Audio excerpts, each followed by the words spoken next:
السلام عليكم ورحمة الله وبركاته. الحمد لله والصلاة والسلام على رسول الله وعلى آله وأصحابه ومن والاه. أما بعد، الله تبارك وتعالى የደነገጋቸው ዒባዳዎች በሙሉ ስነ ስርዓትና አፈጻጸም አላቸው። በታዘዝነው መሰረት ህግና ስርዓቱን አደቡን ጠብቆ ሲፈጸም ነው ዒባዳ ከተጠያቂነትም የሚያድነው አጅርም የሚያሰጠው። አደቡ ከጎደለ መስፈርቱ ከጎደለ አጅሩም ይቀራል፣ ተጠያቂነትም ያስከትላል።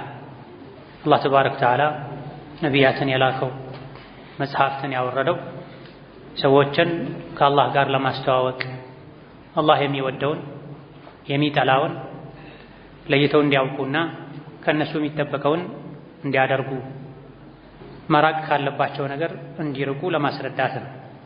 ዲን ላይ ማንኛውም ነገር በግምትና በደመ ነፍስ ማካሄድ አይቻልም። ያለ እውቀት ዒባዳ ማድረግ ወንጀል ነው። ያለ እውቀት ዒባዳ ማድረግ በግምት በመሰለኝ ዒባዳ ማድረግ ሸሪዓን መጫወቻ ማድረግ ነው የሚሆነው። ለዚህ ነው ቁርአን ላይ ተማሩ፣ ጌታዬ በእውቀት ጨምርልኝ በሉ፣ እማታውቁ ከሆነ ጠይቁ የተባለ።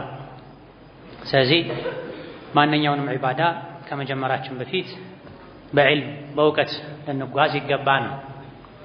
ማናውቃቸው ነገሮች ሲገጥሙን ልንጠይቅ ልናነብ፣ እውቀት ላይ ቡርሃን ላይ ሆነን ጌታችን ልናመልክ ይገባል። ረመዳን ላይ በየዓመቱ የሚታዩ ስህተቶች አሉ። አንዳንዶቹ በግዴለሽነት በጥንቃቄ ጉድለት ነው። ሌሎቹ ደግሞ በጅህልና ነው። ባለንበት ዘመን አላወቅኩም የሚል ምክንያት አላህ ዘንድ አያዋጣም፣ ተቀባይነት አያገኝም። እውቀት ከሁሉም ኪስ ላይ፣ እጅ ላይ፣ ቦርሳ ላይ፣ በቤት ግድግዳ ላይ ደርሷልና ልናነብ፣ በተለያየ መንገድ እየተላለፉ ያሉ ትምህርቶችን ልናዳምጥ፣ ያልገባንን ልንጠይቅ ይገባል። በዒባዳ ውስጣችን መረጋጋት የሚችለው አንድም እውቀት ላይ ሆነን ስንተገብረው ነው። ብዙ ጊዜ ሰዎች ያዘለቀቅ የሚያደርጉት ብዙ ነገር የሚያጎድሉት የሚያበላሹት ያለ እውቀት ስለሚያከናውኑ ነው። ሶላቱንም፣ ጾሙንም፣ ዘካውንም፣ ሐጁንም፣ ትጥበቱንም፣ አለባበሱንም ጫፉን ብቻ በማወቅ የእስላም የዲን አካል ነው በማለት ወይም ከወላጆች በመውረስ ነው አብዛኛው ሰው የሚያከናውነው እንጂ ቅድመ ሁኔታውን መስፈርቱን አውቆና ጠብቆ አይደለም አብዛኛው ሰው የሚተገብረው። هل يستوي الذين يعلمون والذين لا يعلمون ብሏል አላህ ተባረከ ወተዓላ። የሚያውቁና የማያውቁ እኩል ናቸው እንዴ ብሏል። የተለያዩ ዒባዳዎች ደረጃቸው ከሚበላለጥበት ምክንያት አንዱ ዒባዳውን እውቀት ላይ ሆኖ ማከናወን ያለ እውቀት ማከናወን ነውና የምንሰራው ዒባዳ ራሱ አጅሩ ከፍ እንዲል በእውቀት ላይ ሆነን ልናከናውን ይገባናል። እውቀትን የምናገኝባቸው መንገዶች የተለያዩ ናቸው። መጽሐፍትን ማንበብ፣ በዑለሞች የተጻፉ የተጣሩ ከቁርአንና ሐዲስ ምንጭ የተቀዱ መጽሐፍትን ማንበብ፣ ቁርአንን ሐዲስ የሚያብራሩ የድምፅ ቅጂዎችን ማድመጥ፣ ዑለሞች ጋር ቁጭ ብሎ መማር፣ ያልገባንን መጠየቅ የተለያዩ እውቀት የምናገኝባቸው መንገዶች ናቸው። ይሄ ሁሉ አማራጭ ያለ በየዓመቱ ተመሳሳይ ስህተት ልንደግም አይገባም። እድሜያችን በጨመረ ቁጥር ኢማናችን እውቀታችን ሊጨምር ይገባል። በጊዜ መስጂድ በመግባት ከኢሻ እስከ ከአዳን እስከ ኢቃም ያለውን ሰዓት በዕልም ልናሳልፍ፣ በሰዓቱ ኢቃም ተደርጎ እንዲሰገድ በጊዜ ሰብሰብ ልንል ይገባል።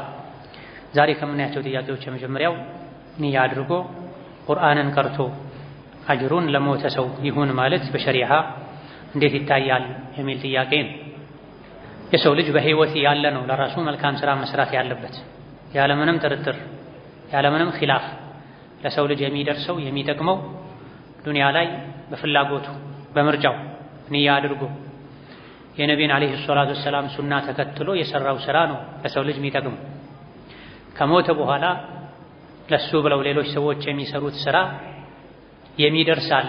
በሐዲስ የተነገረ ዱዓ ይደርሳል፣ ኢስቲግፋር ይደርሳል። ሐጅ ኖሮበት ሐጅ ያላደረገ ሰው፣ ጾም ኖሮበት ጾም ያልጾመ ሰው ቤተሰቦቹ ወዳጆቹ ቢጾሙለት ይደርሳል። እነዚህ እንደ ምሳሌ ነው የተነገሩት። ሐጅ፣ ጾም እንደ ምሳሌ ነው የተነገሩትና ሌሎችም መልካም ስራዎች ለሞተ ሰው ተነይተው ከተሰሩ ይደርሳሉ ያሉ በርካታ ሊቃውንት አሉ።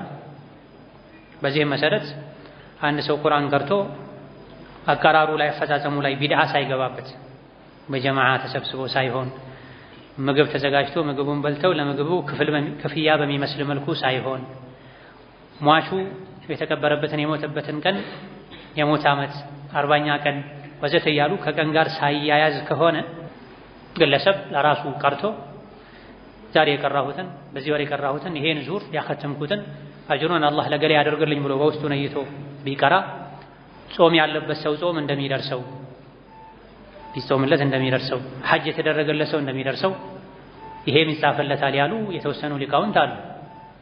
ነገር ግን ሐዲስ ላይ የተነገረው እስትግፋር፣ ሐጅ፣ ጾም ነውና በእነዚህ ላይ ብቻ በመገደብ ቁርአንና መሰል ዒባዳዎችን ለራስ ቀርቶ ሲያኸትሙ ሊቀሩለት ለፈለጉ ሰው ዱዓ ማድረጉ ይሻላል። መቅራቱ ለራስ ሆኖ ቁርአን ሲኸተም መቅቡል የሆነ ዱዓ አለ። ዱዓ መቅቡል ነው ስለተባለ ቁርአኑን ሲያኸትሙ ለሚፈልጉት ለሟች ዱዓ ቢደረግ የተሻለ ነው።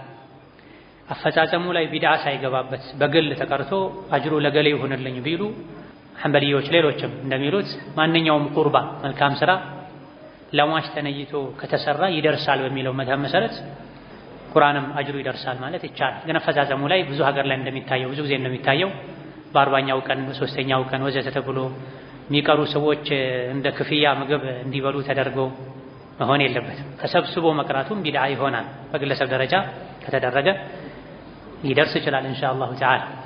ሌላኛው ጥያቄ ከቤተሰብ ጋር ተሰባስበን ረመዳን ላይ ቁርአን በተራ እንቀራለን።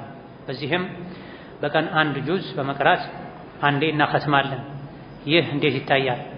የተሻለ እውቀት ያላቸው እርማት ያደርጋሉ። አጅነቢ የለብንም። ይህ እንዴት ይታያል? ወይስ በግል እየቀሩ ማኽተሙ ይሻላል የሚል።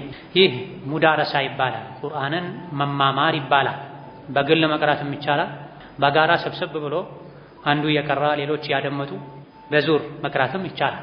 በተለይ የጥያቄው መጨረሻ ላይ እንደተባለው በእውቀት የሚሻሉ ሰዎች የሚያርሙ ሲሆን ከቃል ንባብ ባሻገር አንዳንድ አንቀጾች ላይ ቆም ብለው የሚመካከሩ ከሆነ ባል፣ ሚስት፣ ልጆች፣ ወንድም፣ እህት ተሰብስበው ቢቀሩ በተለይ ረመዳን ምሽቶች ላይ ይቻላል። ነቢዩ ዓለይሂ ሰላቱ ወሰላም ከጅብሪል ጋር ሆነው ረመዳን ማታ ማታ ላይ ይቀሩ ነበር። አንዴ ነቢዩ ይቀራሉ፣ ጅብሪል ያደምጣል። ሌላ ጊዜ ጅብሪል ይቀራል፣ ነቢዩ ያደምጣሉ። የሞቱበት የመጨረሻው ዓመት ላይ አንዳንድ ሱሐቦችም ታድመዋል ይሄን ኸትማ። አንዳንድ ሱሐቦች ይሄን ኸትማ ጅብሪልና ነቢዩ ዓለይሂ ሰላቱ ወሰላም የሚማማሩበትን በተራ ተራ የሚቀሩበትን የሚደማመጡበትን ኸትማ ሌላ አካልም ታድሟል። በነቢና በመላኢካ መሃል ነውና ሌላ ሰው አይቻልም አይባልም። ከዛም በኋላ የፊቅህ ሊቃውንት ሙዳረሳ በሚል ስያሜ ያጸደቁት ተግባር ነው። ነገር ግን እክትላጡ መኖር የለበትም። በድፍረት መሆን የለበትም። ከመሃላቸው የሚሻል ሰው መኖር አለበት። መማማሪያ ወይም እውቀት መጨመሪያ ወይም ኢማን መጨመሪያ መሆን አለበት። ሁሌም ደግሞ በዚህ ብቻ መብቃቃት አይገባም። የሆነ ሰዓት ላይ በጋራ መቅራት ሙዳረሳ ማድረግ፣ የሆነ ጊዜ ደግሞ ለብቻ በግል የሚቀሩበት ሰዓት ማመቻቸት ነው። ከሁለቱ የቱ ነው የሚሻለው? በግል ነው የሚሻለው። ይሄ ይበልጥ ልብ የሚረጥብበት ኢማን የሚጨምርበት በቁርአን የሚገሰጹበት የሚጠቀሙበት የቱ ነው? ለብቻ ሲቀሩ ነው ያም ማድረግ ነው። በጀማዓ ሲቀሩ ነው ኢማን የሚጨምረው በጀማዓ ማድረግ ነው። ሁሉም በጋራ አንድ ላይ ግን መቅራት የለባቸው። 10 ሰዎች 5 ሰዎች አንድ ላይ ቁጭ ብለው በአንድ ድምፅ በጋራ ጀምረው በጋራ ማቆም የለባቸው። አንዱ እየቀራ አንዱ ማድመጥ አለ። የተወሰኑት ያደመጡ አንዱ እየቀራ በተራ ተራ መሆን አለበት። ሌላኛው ጥያቄ እስትንሻቅ ሲደረግ እስትንሻቅ ሲያደርግ ረስቶ ወደ ውስጥ ቢገባ ጾም ይበላሻልን የሚል ጥያቄ ነው። እስትንሻቅ ማለት በአፍንጫ ውሃ መሳብ ማለት ነው። ነቢዩ ዓለይሂ ሰላቱ ወሰላም ለቂጥ ብን ሰቢራ የሚባልን ሰው ሶሐባ ሲመክሩ ስለ ውዱእ ሲያስተምሩት ውዱእ ስታደርግ አፍንጫህ ውስጥ ውሃ በደንብ አስገባ፣ ወደ ላይ ሳብ አድርገው ጾመኛ ካልሆንክ በስተቀር ብለዋል። ጾመኛ የሆነ ሰው አፍና አፍንጫው ላይ ውሃ ማብዛት የለበትም፣ በጣም መሳብ የለበትም። ማጉመጥበጥ ይቻላል ለጾመኛ። አፍንጫ ውስጥም በውዱ ሰዓት ውሃ አስገብቶ መልሶ ማስወጣት ይቻላል። ነገር ግን ወደ ላይ መሳብ ለጾመኛ ይከለከላል። አውቆና ሆን ብሎ ይሄን አድርጎ ውሃ ወደ ውስጥ የገባበት ሰው የውሃውን ጣዕም ላንቃው ላይ ያገኘ ሰው የተሰማው ሰው ጾሙ ይፈርሳል። አውቆና ሆን ብሎ ካደረገ ጥንቃቄ ከማድረጉ ጋር ለውዱ ያስገባው አፍና አፍንጫ ውስጥ ያስገባው ውሃ ሳያስበው አምልጦት ወደ ውስጥ ቢወርድ ረበና ላ ቱአኺዝና ኢን ነሲና አው አኽጣእና ረስተንና ተሳስተን ባደረግነው ነገር ጌታችን ሆይ አትቅጣን በሉ ብሏል አላህ። አማኞችም ብለዋል፣ ጌታ አላህም እሺ ብሏል። የአብዱላህ ብን አባስ ሐዲስ ላይ አላህ ተባረከ ወተዓላ ኡመቴ ረስቶ ተሳስቶ ተገዶ ያደረገውን ነገር ይቅር ብሎልኛል ብለዋል ነብዩ ሰለላሁ ዐለይሂ ወሰለም።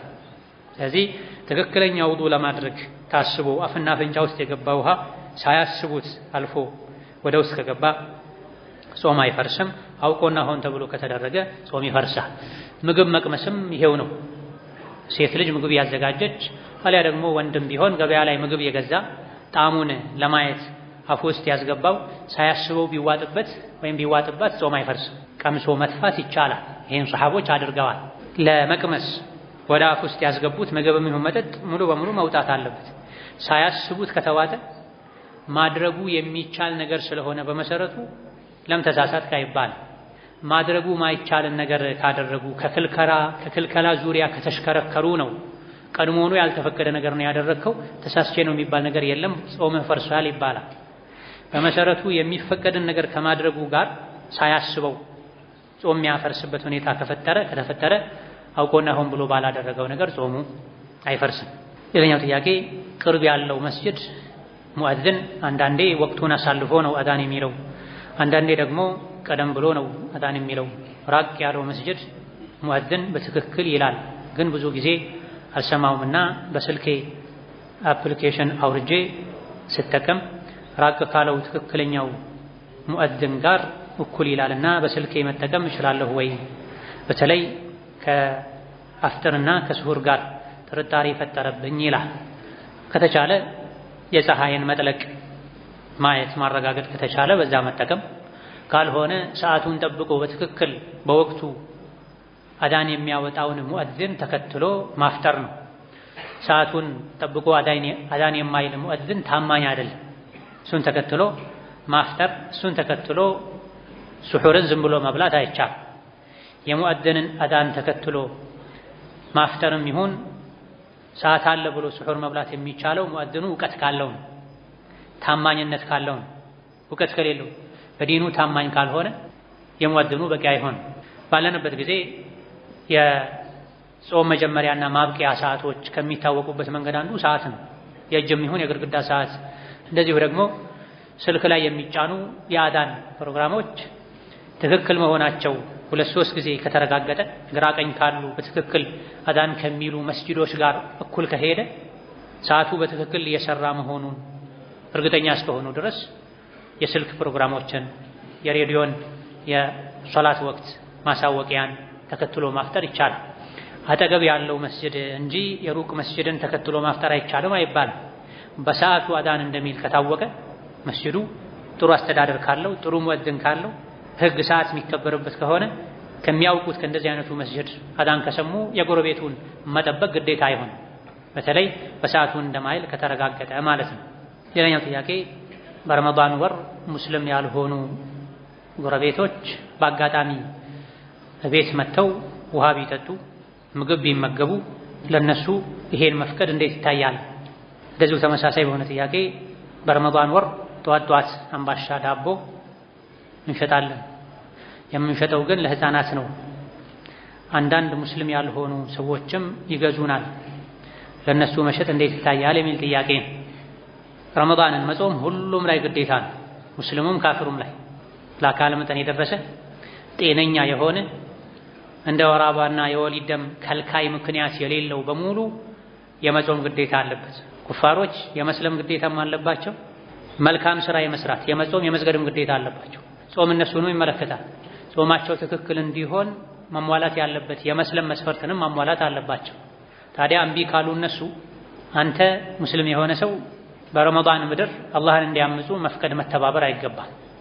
በጾም ምድር ምግብ ቤት ከፍቶ መስራት፣ ዳቦ፣ አምባሻ፣ ኬክ መሸጥ በቀን በረመዳን ምድር የረመዳን ክብር እንዲነካ አላህ እንዲታመጽ ሰበብ መሆን አይቻልም። ስለዚህ ምግብ ቤት የሚሰራ ሰው፣ ዳቦ ቤት የሚሰራ ሰው በቀኑ ክፍለ ጊዜ እንደማይጾሙ እንደሚበሉ ልቡ ያወቀ ለሰዎች ሸጦ የረመዳንን ክብር እንዲነኩ አላህ እንዲያምፁ ሰበብ መሆን የለበትም። ይህ በ8ኛው 9ኛው መቶ የነበሩት አልኢማም አልረምሊ ረሕመቱላሂ ዐለይህ ከዛም በኋላ የነበሩ አልኢማም ኢብኑ ዑሰይሚን፣ ኢብኑ ባዝ ሌሎችም የዳሰሱት ጉዳይ ነው። ረመዳን ላይ በቀኑ ክፍለ ጊዜ ዑድር ያለው ሰው እንዲበላ ቢሰጡ ችግር የለም። መንገደኛ፣ የወር አበባ ደም ላይ ያለች ሴት፣ ነፍሰ ጡር ሴት ማፍጠር የተፈቀደላቸው ሰዎች እንዲበሉ እገዛ ቢደረግ አስተዋጽኦ ቢደረግ ችግር የለም።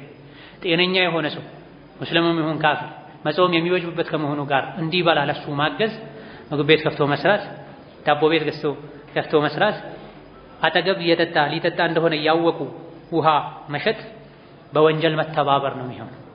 አይቻልም።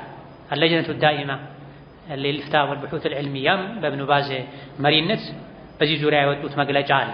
ሙስሊም የሆነ ሰው በቀኑ ክፍለ ጊዜ ምግብ ቤት ከፍቶ ቁርስ ቤት ከፍቶ እየሰራ ካፍሮችን ላለመጾም ዑድር የሌላቸው ሰዎችን መመገብ አይፈቀድለትም፣ ወንጀል ነው ብለዋል። ህፃናት ብቻ ነው አምባሻው የሚበሉት፣ ይሄ ችግር የለም ከተረጋገጠ። ዑድር ያላቸው ሰዎች ነው የሚበሉት፣ ችግር የለም። ፋሲቅ የሆኑ ሰዎች አሉ፣ ኢማናቸው ደካማ የሆኑ ሰዎች አሉ፣ ተደብቀው የሚበሉ ሙስሊም ነኝ እንኳ ቢል ቢመስሉ እንኳ ሁኔታው ሲታይ ደብቅ ብሎ ሊበላ ነው የሚል ግምት ካለ ለሱ መሸጥ አይቻልም። ግልጽ ካፍር እዛው አጠገባችን ውሃ ከፍቶ ሊጠጣ ቤት ገብቶ በቀኑ ክፍለ ጊዜ ሊበላ ማገዙ አይገባ። ወከዛልክ ረመዳን ላይ እናስፈጥራለን ብለው ምግብ 9 ሰዓት ላይ 10 ሰዓት ላይ አምጥተው የሚያከፋፍሉ ሰዎች አሉ። ከዛ መሀል ካፍር ተቀብሎ ይበላል አጠገባቸው 9 ሰዓት ላይ 10 ሰዓት ላይ 11 ሰዓት ላይ። በአንድ በኩል ኸይር የሰሩ በሌላ በኩል አላህን ማመጽ ነው። አላህን ሰዎች እንዲያምፁ ሰበብ ነውና የሚሆነው ይሄ ጥንቃቄ ማድረግ ያስፈልጋል። ሌላኛው ጥያቄ ሐይድ ደም የማየው በወር 2 ጊዜ ነው። በቆመ በ15 ቀኑ ድጋሚ ይመጣል። በጣም ብዙ አመት ሆነኝ። ሕክምናም አድርጌያለሁ፣ ሊስተካከልልኝ አልቻለም። ከረመዳን ውስጥ 15 ቀኑን ብቻ ነው የምጾመው። በየአመቱ 15 ቀኑ ቀዷ ነው። ምን ላድርግ? ዱዓም አድርጉልኝ አላህ እንዲያስተካክልልኝ፣ ለሶላቴም ይሁን ለሁሉም ነገር ተቸግሬያለሁ የሚል። በወር 2 የወር አበባ ደም ሊመጣ ይችላል። በወር 2 የወር አበባ ደም ሊመጣ ይችላል። ራጂሑ ሴት ልጅ ከወር አበባ ደም ንጹህ ሆና መሀል ላይ የምታሳልፋቸው ቀናቶች ዝቅተኛው 13 ቀን ነው፣ ይሄን ያክል ቀን ነው የሚለው አስተያየት በቂ ማስረጃ የለውም። ኢብኑ ተይሚያ ሌሎችም እንደሚሉት በየትኛውም ጊዜ ሴት ልጅ የወር አበባ ደምን መስፈርት ያሟላ ደም ከፈሰሳት የወር አበባ ደም በወሩ 2 ጊዜ የሚመጣ 3 ጊዜ የሚመጣ የወር አበባ ደምን ሽታ፣ መልክ፣ ስሜት የያዘ ደም ከፈሰሳት ሶላት አትችልም፣ ጾም አትችልም፣ ግንኙነት አትችልም።